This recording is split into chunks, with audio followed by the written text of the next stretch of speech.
I've already brought some videos here on the channel where I show what happens if you don't obey GTA 5. These are videos where I more or less explain everything you can or cannot do in certain missions. However, this video is not as in-depth about missions, and in today's video I'll be bringing you a slightly different proposal, which is all the possibilities of what you can do in certain missions of the game. This time I'll only be talking about the Prologue mission, and sometimes I'll also be using mods to try to explore the most of these missions. So let's go.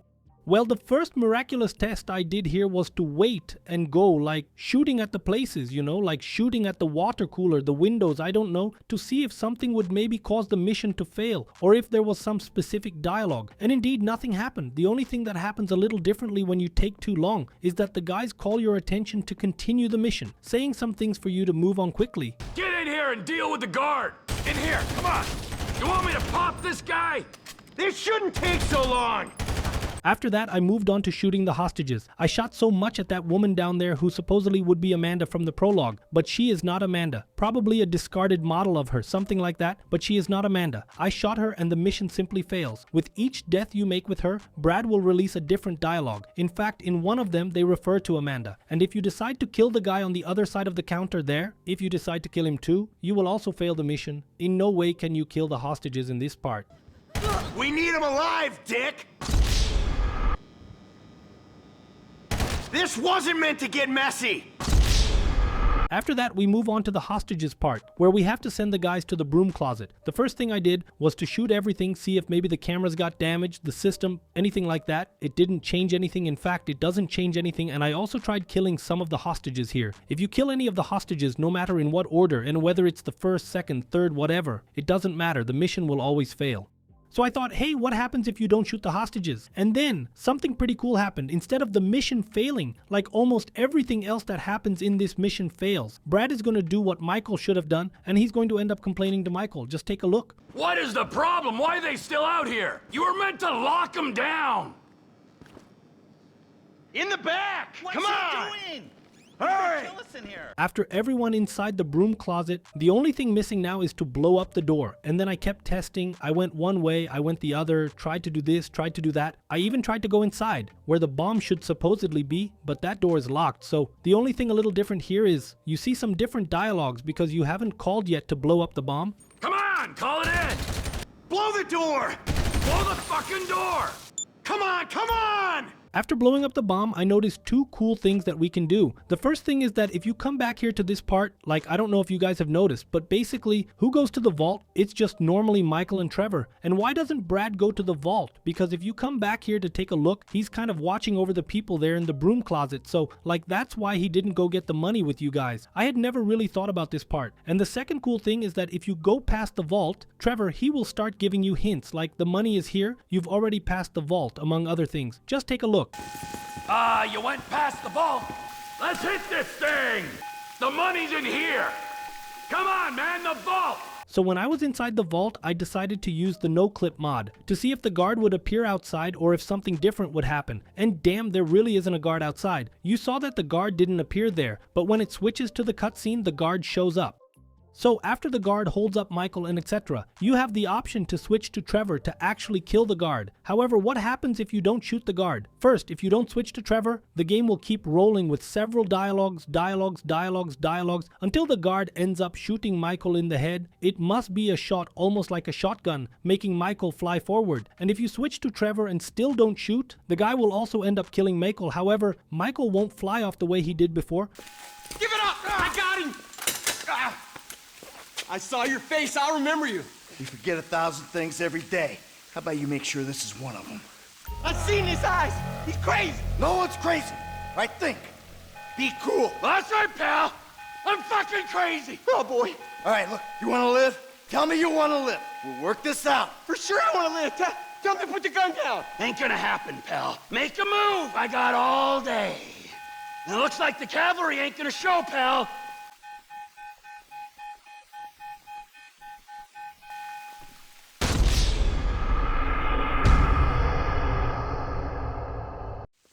Give it up! I got him! I saw your face, I'll remember you. We forget 1,000 things every day. How about you make sure this is one of them? I've seen his eyes!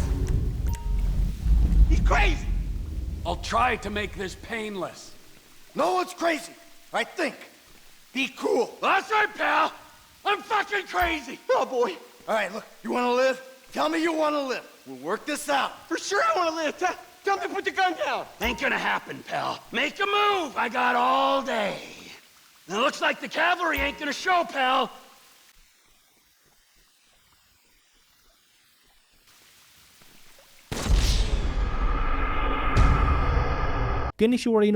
After that, the last thing I did inside this bank was try not to use the cover as protection to see if somehow I could get Brad to blow up the door without me needing to crouch behind the boxes or some wall as protection. But it doesn't work actually. They keep saying several times in several different ways for you to take cover, so that's when Brad can blow up the door. What are you doing? Find some cover. I'm ready to do this. Now get in cover. Quit fucking around and get down. T, get in cover.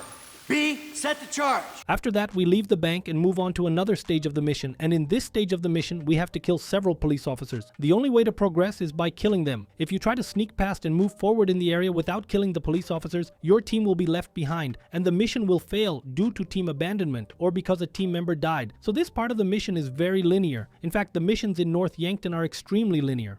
So I tried to follow another line of thinking. I tried to escape through the other side of the bank or go around the bank. I don't know, maybe check out the entrance or other stuff like that. But in fact, the mission fails anyway due to team abandonment. And just one last thing before leaving this part and going to the car is that if you come here to the guardhouse, you can notice that there's a dead guard here. This guard here probably must have taken a shot, I don't know, from Brad, I don't know. It seems like the shot came from inside the bank area. I didn't quite understand how it happened, you know. In theory, for me, the guy should have shot from outside, but I don't know. Anyway, there's a dead guard in here too. When you get to the car part, whether you try to escape on foot, right? Even if it's on the same route that the car will take and all, you have to do it by car. If you run away like I did here, also, again, it will be considered team abandonment. Man, this mission fails for anything, okay? Team abandonment, the guy died anyway. Just leave. As soon as I got the car, I tried all the possible combinations of what I could do. So first thing, I got in the car and tried to go the wrong way, you know, to the other side, I don't know, to any other place that like you can imagine in the game. And it doesn't matter which street you enter, in which direction it is, it doesn't matter. If it's not on the game's standard route, the mission will fail because the final route was abandoned. This like is a little annoying, but it's understandable because North Yankton, it wasn't really made to be explored, you know. If you stop to explore this whole map here, you'll see that it's completely messed up, like in the sense of missing a lot of things, including the bugs that you can exploit to access this city on consoles without mods and all. In fact, I've already shown that, right? I'll leave the card up here. You can see that the city is very incomplete. The only part there that really looks complete is the part you're playing. But beyond that, you know, it's not ready actually, and then because of that, the guys probably blocked it so much.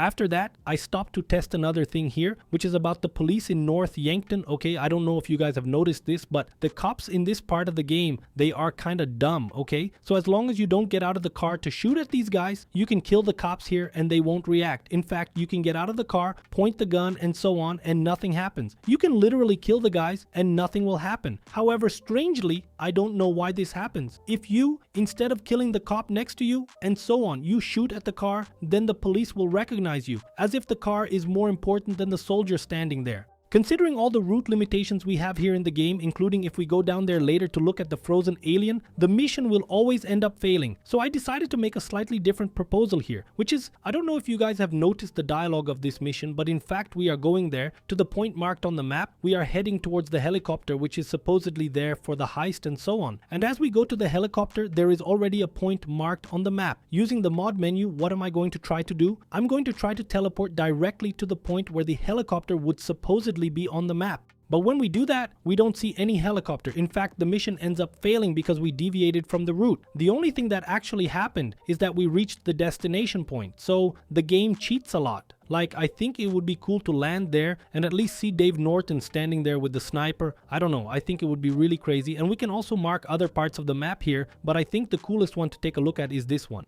As this scheme didn't work out for me to teleport and so on, what did I decide to do? I thought of another even weirder thing, which was maybe trying to use the no-clip mod to try to pass through the train part without hitting the train. And what happened is that actually the cutscene glitched. The car disappeared, only Brad was floating there. And at the moment Brad was floating, then Trevor appeared, then the crash, and Michael got out and only had the gun and backpack flying. Crazy stuff, man. Crazy stuff. But anyway, no matter what you do, the game will always push you towards that train cutscene, because the train cutscene is what completes the mission in the end.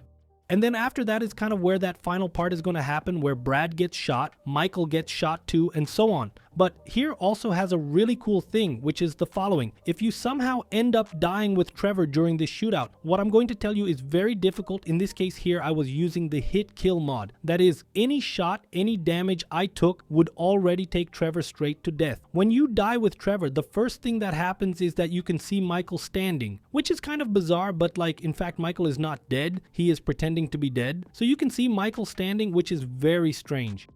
But stranger than that, which caught my attention a lot, is that if you fail this mission 3 times, specifically at this part, and press to skip this section of the mission, when you run the next cutscene, Trevor won't be without a mask and he will have the bag of money that he had just left in the car. Which is also pretty crazy. Look at this difference between the old and the original. And from that, what did I deduce? At some point during the development of GTA 5, Trevor wouldn't have taken off the mask during this heist. Maybe he would have kept the mask on until the end of the heist, and he wouldn't have been recognized. So I think to make a little more sense of Trevor being recognized, as soon as he leaves the bank, he takes off the mask and doesn't put it back on. However, since this part of the failure was almost impossible for someone to fail, right? Basically, I had to use mods to fail here. They ended up removing the option of when you skip the mission, he is in a way like canonical with the mask and not without the mask, like what happens in the rest of the mission, right? In the previous part of the mission. Another really bizarre thing that happens is that a lot of people watch the video up to now and don't subscribe or leave a like. Give the video a like, it really helps the channel. It's totally helpful for us. And just to wrap up the video, these are all the possibilities that I researched and tested that you can do here in the GTA 5 Prologue. If you support this style of video becoming a series here on the channel, showing each mission and every possible possibility, comment down below if you want a part 2 or more parts that I will bring to you. 23. By clicking here next to the yellow arrow, you will discover extremely bizarre facts about GTA 5 missions, and that's it folks. A big hug to all of you and see you in the next video. See ya!